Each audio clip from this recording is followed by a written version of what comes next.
Hey friends, I'm Heidi with Heavenly Minded Home, and we've been talking a lot around here lately about living a lovely life, just living a life that we love and is beautiful and takes in all the blessings that the Lord provides for us. But today I want to talk about, what about trying to find loveliness in our days when life is hard, when things aren't going well, when things just overall stink? How do we find the loveliness then? That's what we're going to talk about today.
You guys are having a wonderful start to your week. We are trying so hard to get feeling better over here and getting some of our energy back after being sick.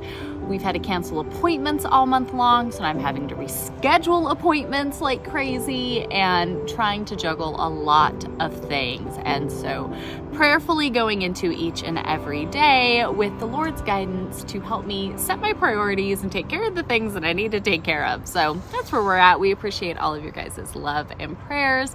It is beautiful today, so I thought it would be a perfect time to sit down out here at our little picnic space we've made on our patio while my hubby's Abby's getting ready to cook some food for the kids, and now sirens are apparently going off.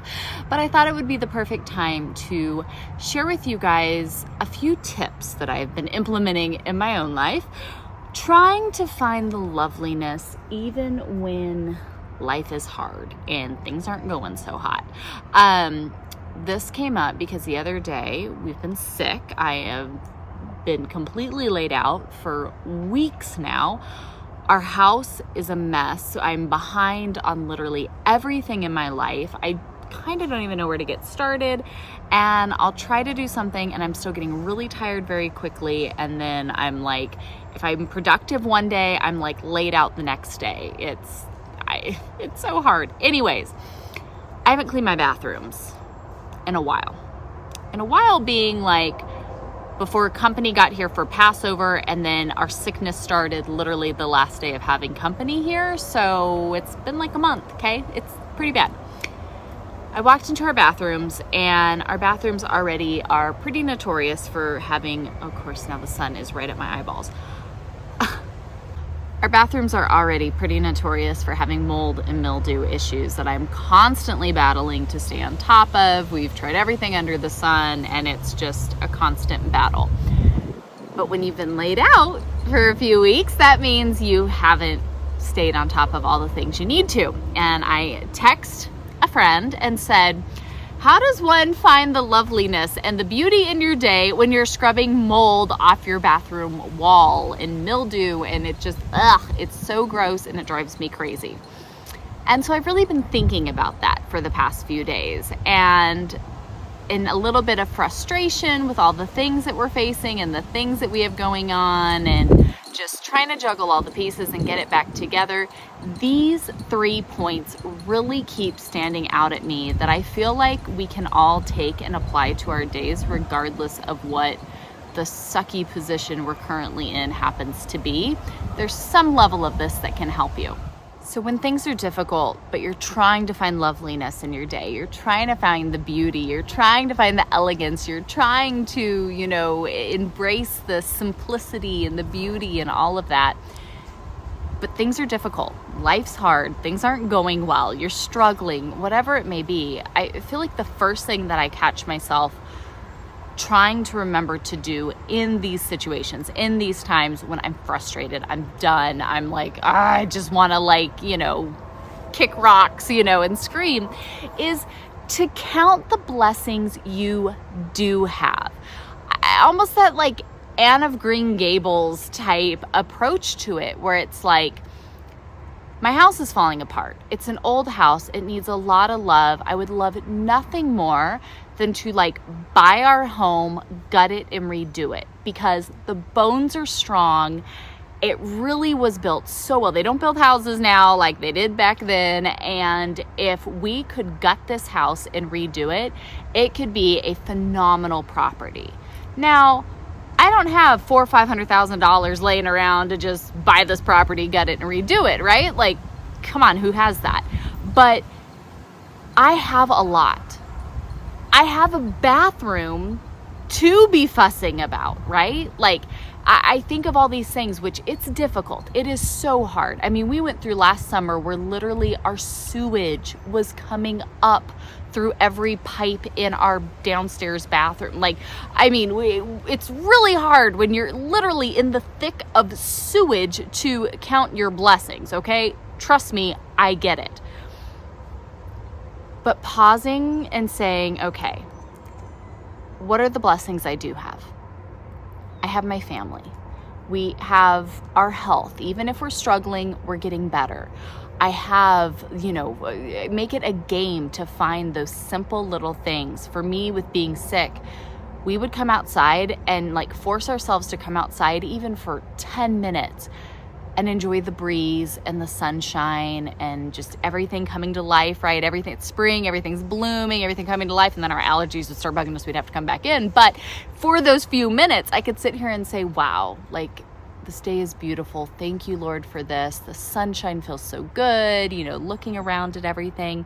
Same thing here. I wanted to be so annoyed with my house, and then it was but we have a home, at least right now.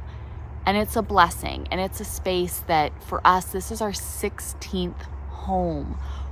The longest we ever lived anywhere is once we were somewhere for just at 2 years, but we moved at least once a year until we came here. And we've been here for like 9 years now. It's crazy. Like, we've never been able to stay anywhere for very long due to work, due to life, due to, all these different things. And so pausing myself and being like, what are my blessings? My blessings are, we have a wonderful landlord. We have a wonderful home. It provides its purpose, right? Like, going through that game of like, I do have many things to be thankful for, and I need to remember those in these difficult moments where I want to be frustrated.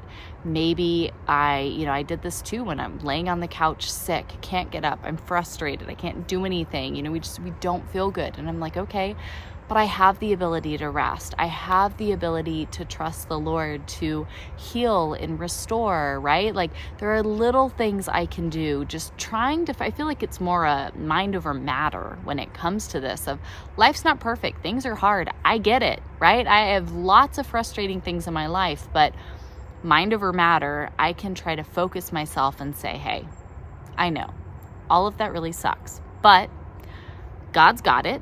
And I trust him, and I know he's got it. So I can look at the little blessings that do exist around me, and I can focus on that.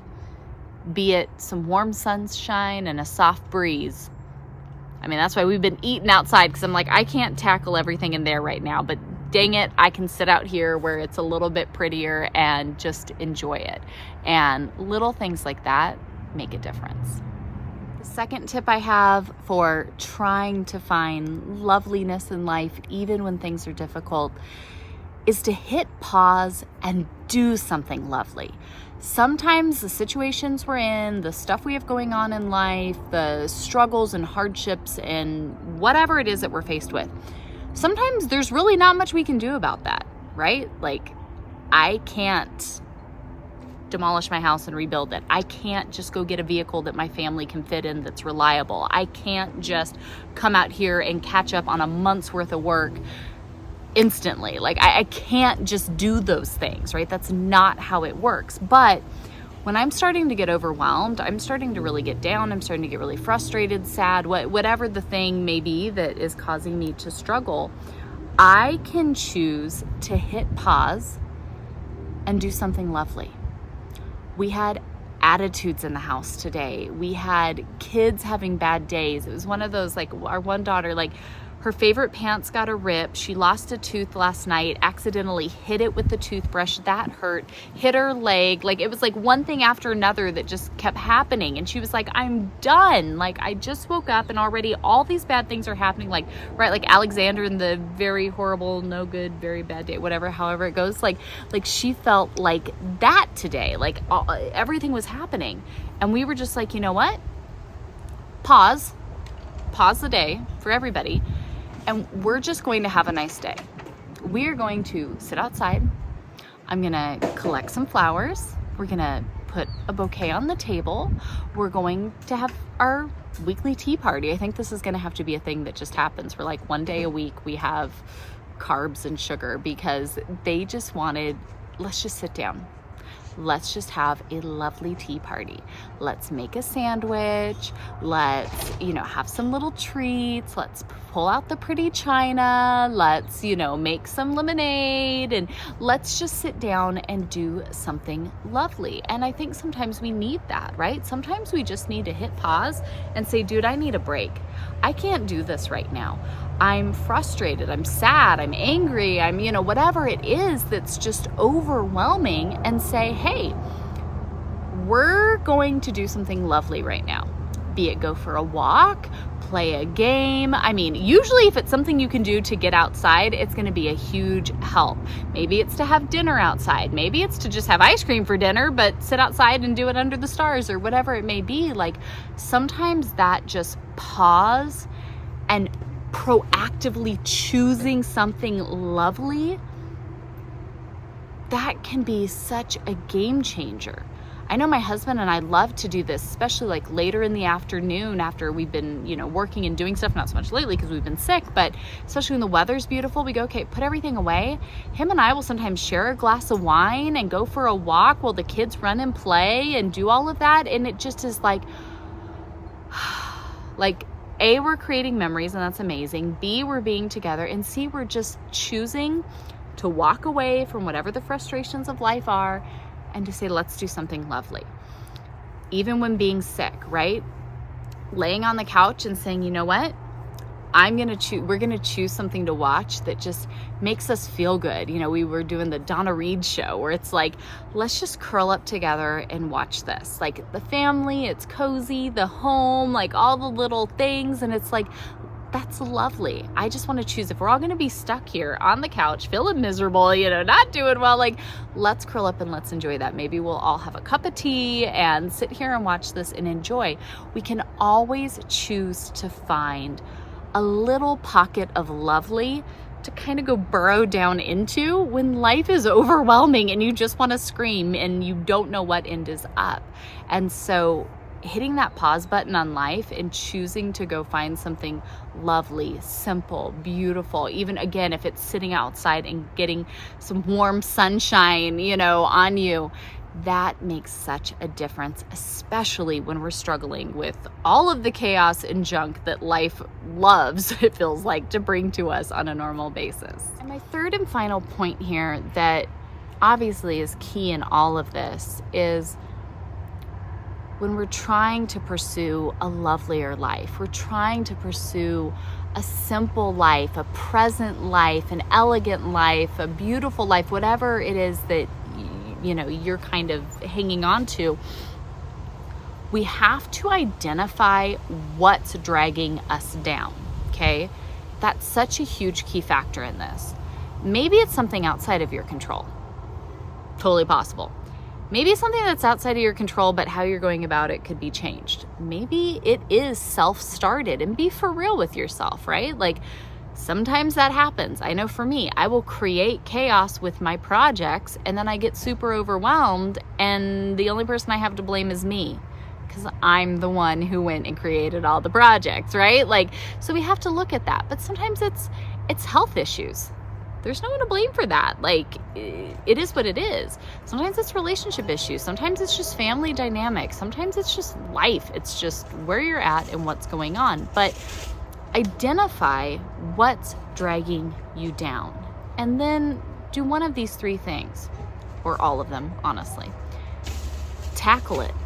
Maybe the thing that's really dragging you down is you are overwhelmed. Your house, there's too much clutter, there's too much stuff, you're stretched too thin, you have way too many commitments, you're being pulled in too many directions, you're whatever it is, right? Like I get really overwhelmed sometimes at, certain things. And I'm like, if I would just stop procrastinating and go through all the paperwork on my desk or catch up on my inbox of emails, like if I would just take 30 minutes and tackle it, life would be so much better. But I keep procrastinating. I keep doing other things because I don't want to go sit down and tackle my inbox.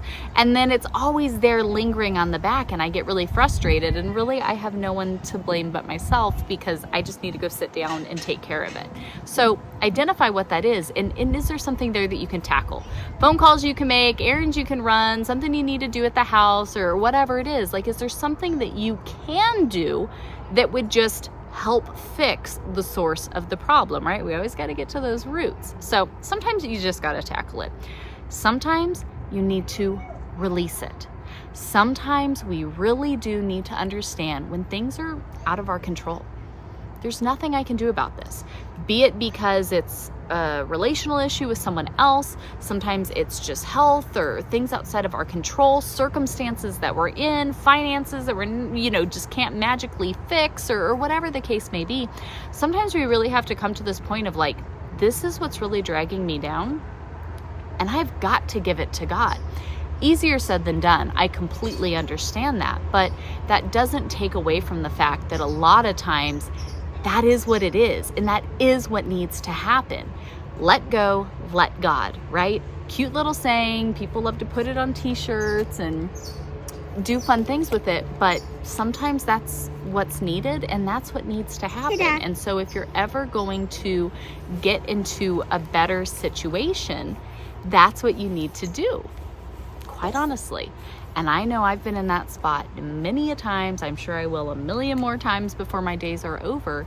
And I have to remind myself of that and go, okay, is there something that I can tackle and take care of and that would make my life a lot easier? Or is there something that I just need to let go of? It is what it is. God's got it. I need to grow in my faith, trust Him, and move on, right? Where am I at?